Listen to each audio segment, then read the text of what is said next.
Olá, você está no programa Alma Querida pela sua Rede Boa Nova de Rádio e pela sua TV Mundo Maior, sua Rede Mundo Maior de televisão.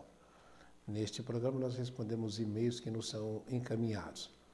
Este primeiro nos pergunta: como posso saber se recebi a visita de um amigo que desencarnou há pouco tempo? E diz: Doutor Adão, não sou espírita, mas tenho muito interesse em conhecer melhor a doutrina espírita. É tão interessante isto, né? Que as pessoas dizem: eu não sou espírita, mas gostaria de ser. Eu não sou espírita, mas tenho uma inclinação. Deus do céu, procure os livros o mais depressa que puder. Se você tem já este chamado interno, meu amigo ou minha amiga, se você tem este chamado interno, não resista. Porque é como se fosse o Cristo te cercando. O Cristo está sempre à nossa volta. Está sempre procurando figos na figueira que nós somos. Está sempre batendo na porta, querendo entrar. E às vezes nós recalcitramos contra os aguilhões, como o próprio Cristo disse a Paulo de Tarso na estrada de Damasco, quando ele caiu do cavalo. Saulo, Saulo, por que me persegues? Porque recalcitras tanto contra os aguilhões? Às vezes são vários toques para que nós acordemos. E nós estamos chegando a um final de tempos. Ora, neste momento é muito importante nós aproveitarmos todas as oportunidades. O Cristo disse: conhecereis a verdade e ela vos libertará. Como é que você pode conhecer a verdade? Estudando. Ele disse também o seguinte: isso que eu vos falo agora ainda não sois capaz de entender completamente. Mas eu vos enviarei o Consolador que vos esclarecerá todas essas coisas. Esse Consolador, o Espírito da Verdade, que veio supervisionando o trabalho de Kardec. Então, se nós temos uma inclinação para entendermos melhor o que é a doutrina espírita, vamos atrás. Então você estuda. Depois que você estuda, você não vai mais ser aquela pessoa que diz assim: ah, eu não vi, não olhei, não toquei, não provei, não gostei. Você vai ver, analise. A doutrina espírita é uma doutrina que parte de um princípio que se chama fé raciocinada. Então você vai entender as coisas. Não serviu? Deixa de lado, mas pelo menos foi lá e olhou. Vai estudar budismo, vai estudar taoísmo, shintoísmo, Hare Krishna, está entendendo? Hinduísmo. São muitas as tradições às quais você pode recorrer para esclarecer a sua vida. Então, ele diz que tem uma inclinação para a doutrina espírita. Aí pergunta, né? Perdi um amigo recentemente em um acidente de carro.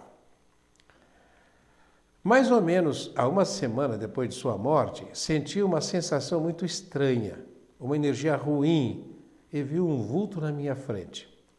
Lógico que fiquei com muito medo, mas depois pensei que o meu amigo poderia ter vindo me visitar, já que naquele momento eu estava pensando sobre a causa da sua morte, quem poderia ser o culpado e, claro, de certa forma, inconformado com o acontecido. Seria possível eu ter recebido a sua visita ou seria a presença de um outro espírito que precisa de ajuda? Posso fazer algo para ajudar? Quer dizer, são muitas as perguntas, né? Então, eu pediria para você, né? Vamos por parte. Então, a primeira coisa, você diz, inconformada, ele morreu, quer dizer, quem poderia ser o culpado? Se você vai estudar a doutrina espírita, você não fica com este pensamento. Quem poderia ser o culpado? Você vai descobrir que ninguém é culpado. Que a culpa, em última instância, é dele. A culpa, em última instância, é nossa. Nós somos os responsáveis por aquilo que nos acontece. Sempre. Somos os culpados por aquilo que nos acontece. Porque nada é casual, tudo é causal, tem uma causa. Eu vou só citar alguns exemplos acontecidos comigo. Certa feita eu estava num trabalho mediúnico e eu faço o papel daquele que dialoga com os espíritos, que é chamado de doutrinador. De repente, uma das dirigentes veio falar comigo: doutor, a médium fulana está incorporada por uma entidade que quer falar com o senhor. Então eu me dirigi até lá e à medida que eu me aproximava, estava assim já me aproximando, o espírito, em voz alta se dirige a mim dizendo, Até que enfim eu te acho, eu te encontrei. Agora você vai me pagar tudo o que você me fez. Você vai pagar o que você me fez. Então, eu seria o devedor, né? Aí eu me aproximei dele, né? Sentei-me perto e disse: bem-vindo, Espírito Santo, salve amigo, né? Em nome de Jesus, seja muito bem-vindo ao nosso espaço, ao nosso trabalho e aos nossos corações. Não me venha com essa conversa. Eu sei muito bem quem você é e você vai ver agora o que vai te acontecer, você vai me pagar o que você fez. Eu tranquilamente disse: olha, eu estou te dando as boas-vindas em nome de Jesus. Em nome de Jesus eu quero te dizer também, eu não te devo nada e não tenho que pagar nada para você. Como você se atreve a me dizer uma coisa dessa, depois do que você me fez? Eu disse para ele: não fiz nada para você. Como não fez?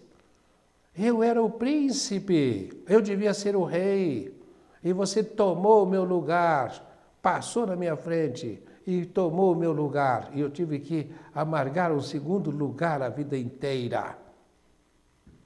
Eu disse: está vendo como não te devo nada? Eu tive uma encarnação, tenho esta informação, em que nesta encarnação, eu era um príncipe e devia ser o rei. Mas uma impostora tomou o reino e eu fui preso aos 12 anos de idade e passei uma vida inteira na cadeia. Percebe como eu não devo nada para você? Se aquilo que você está dizendo que eu fiz a você, não fiz a você, eu fiz a mim. Ninguém faz nada para ninguém, só faz para si mesmo. Então, veja só, eu não fui o culpado pelo que te aconteceu. Não, mas fui eu que sofri as consequências. Você era, né? Eu era a bala perdida. Você era o bobo que estava na minha frente. O alvo, porque está escrito, meu irmão, é necessário que venha o escândalo, mas ai daquele que o praticar. Então, o agente do escândalo fui eu. Era necessário que viesse. Por quê? De alguma forma você estava lá para receber a ação do meu comportamento inadequado.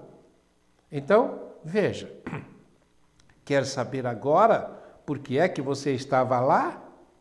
Eu só fui o instrumento. Eu só fui o instrumento. E o que aconteceu? Você precisava de um instrumento que fosse um agente de escândalo. Ai daquele que o praticar fui eu. Passei uma vida depois na cadeia. Meu irmão, Deus não precisa de oficial de justiça. Eu só devo a Deus, a minha consciência e ao universo. Não devo nada para ninguém. O seu amigo também, meu querido, olha, não devia nada para ninguém, mas devia a si mesmo. E aquela pessoa que eventualmente tenha causado o acidente, pode ser que tenha sofrido muito e o acidente tenha ajudado o seu amigo a resgatar uma questão do passado e até o agente do acidente, o causador do acidente, também resgatar alguma coisa do passado. Porque, como diz Paulo de Tarso, tudo concorre para o bem daqueles que amam o Senhor. Tá? Depois você diz assim: seria possível ter recebido a sua visita ou seria a presença de um outro espírito que precisa de ajuda? É perfeitamente possível que você tenha recebido a visita dele. Você passou por uma experiência interessante, só que você disse que viu um vulto e ficou com muito medo. Eu estou falando do meu amigo, é minha amiga, uma mulher que mandou esse e-mail. E você ficou com muito medo. Mas pelo menos você tem um impulso agora de dizer: será que ele é um espírito que precisa de ajuda? É. Todos os espíritos, se causam medo, né, é sinal de que tem uma vibração que vai causar medo. Porque se fosse um espírito superior, não se apresentaria a você para te causar medo. E se você pudesse ver o espírito superior, você não teria medo, você teria uma sensação gostosa. Aí você pergunta: posso fazer algo para ajudar? Pode.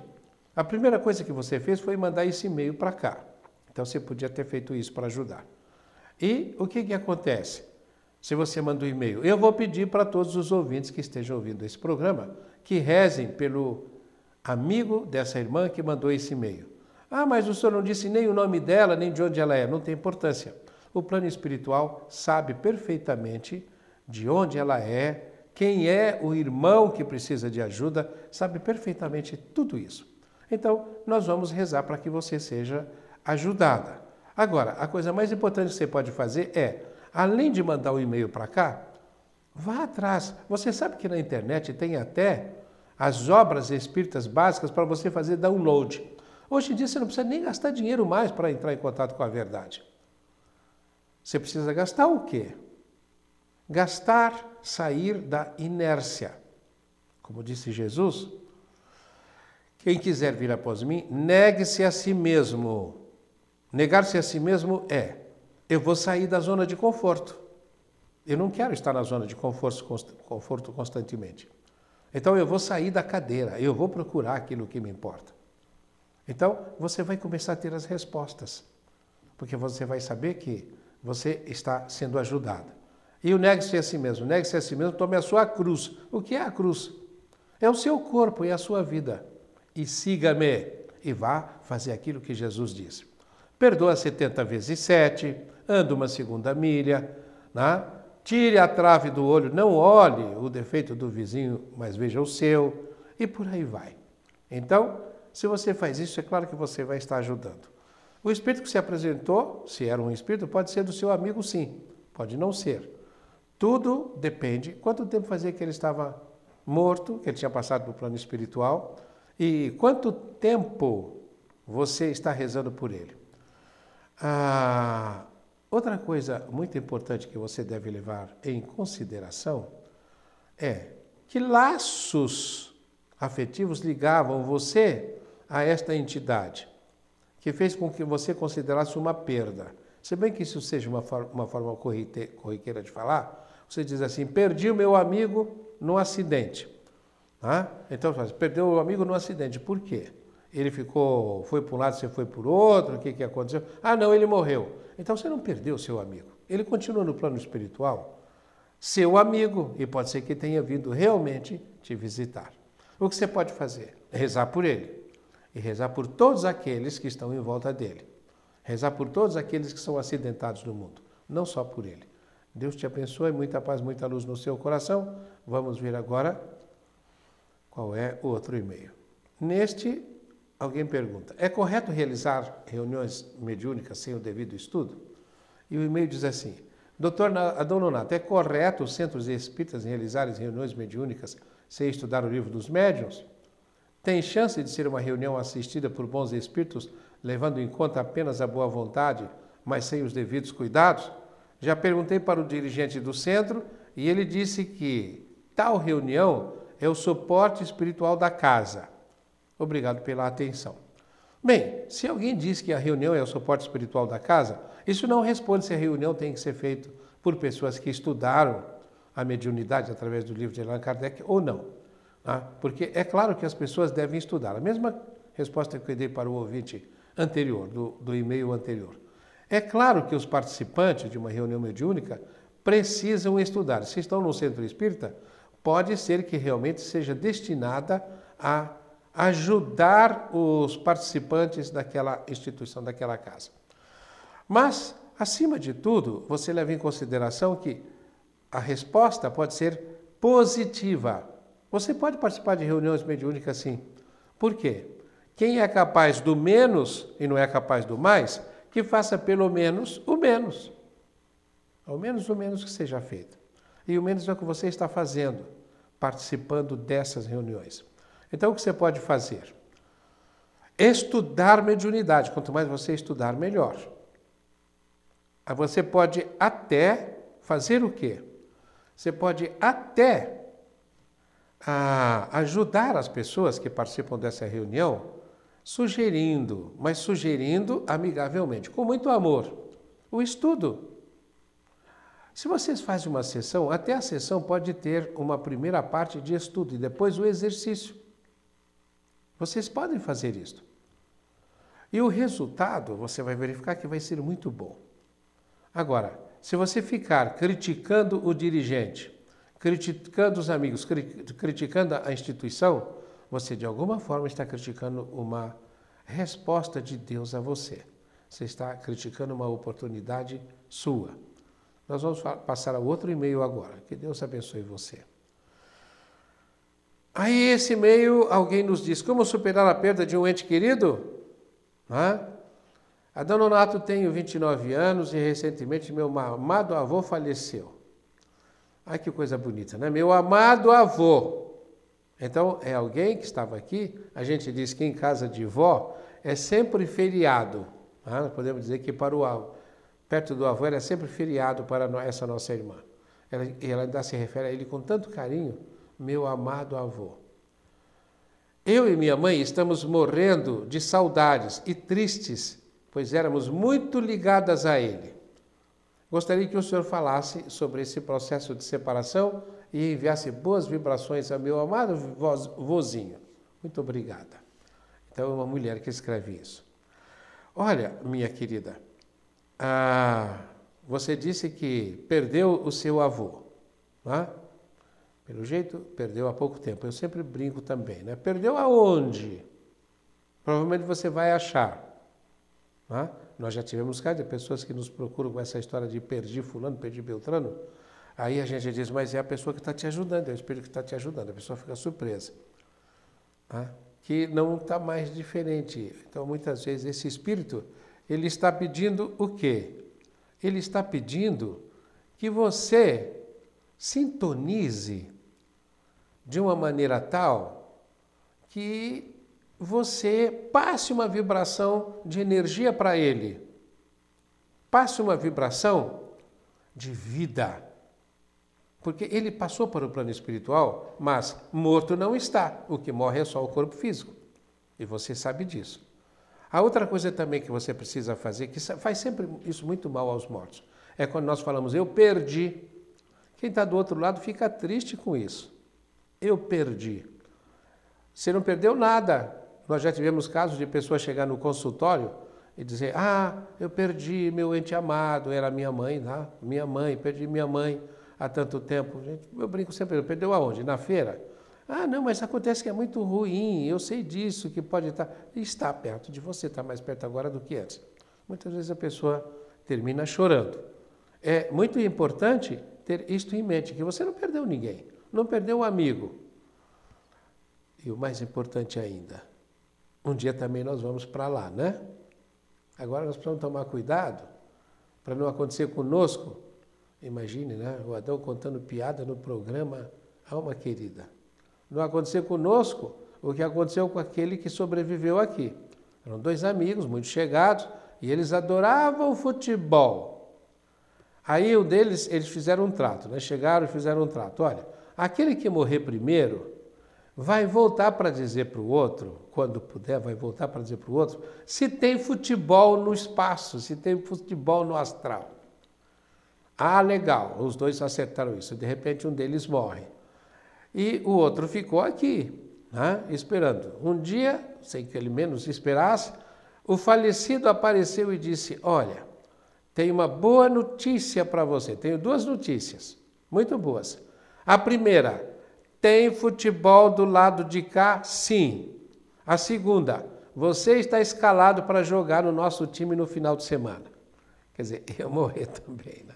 Então, a gente precisa tomar cuidado. Todos nós vamos para lá, então não precisamos ter medo. O que você pode fazer? Rezar pelo seu amigo. Faça reuniões espirituais e insira sempre o nome dele para você fazer uma vibração e poder ajudá-lo. Acima de tudo, você pode até passar para ele que não houve perda, não houve separação, que você está consciente. Pode ser que ele esteja longe e não possa falar com você, não possa vir falar com você. Então, que ele não tenha ainda a consciência espiritual tão desenvolvida. Então, passe para ele, que ele pode ficar em paz, pode ficar em tranquilidade, porque vocês nunca vão estar separados. Da mesma maneira que ele, do plano espiritual, pode estar junto de você, de uma maneira mais consistente, você pode estar junto dele pelo pensamento e por uma prece que você venha a fazer. Este assunto é muito interessante, que é o assunto de... no Evangelho segundo o Espiritismo tem uma passagem que diz assim, mortes prematura, perda dos entes queridos. E lá tem muita informação a respeito disso. Então, o que você tem que fazer? Leia o Evangelho segundo o Espiritismo. Ali estão todas as regrinhas para você fazer o desenvolvimento de maneira adequada na sua vida. Por exemplo, todos os ensinamentos de Jesus estão contemplados naqueles 28 capítulos do Evangelho segundo o Espiritismo. E vão desembocar em quê? Vão desembocar naquilo que o Kardec diz, que é a consciência de que estamos unidos, que não há separação, de que você está do lado dele, ele está do seu lado. Tem uma coisa muito interessante. Na última parte do livro O Céu e o Inferno, Kardec transcreve a mensagem de uma mãe para uma filha. Essa mensagem foi dada na França. E a filha disse assim, perguntou onde é que a mãe está. A mãe disse que está numa região muito bonita. Ela diz, então você tem saudades de mim, né, mãe? Está longe? Não, minha filha, se eu penso em você, estou do seu lado. Então você está do meu lado, você tem saudade da mana que está na América. Não, se eu penso nela, estou do lado dela. Estas mensagens que estão nesse livro são da última parte, os espíritos superiores. Então, se o espírito tem um certo desenvolvimento, ele está perto de você sempre, não importa de onde ele esteja, em qual região do astral. Nós estamos muito felizes com a sua participação. Que Deus te abençoe. Vamos fazer um intervalo agora e daqui a pouco estaremos de volta.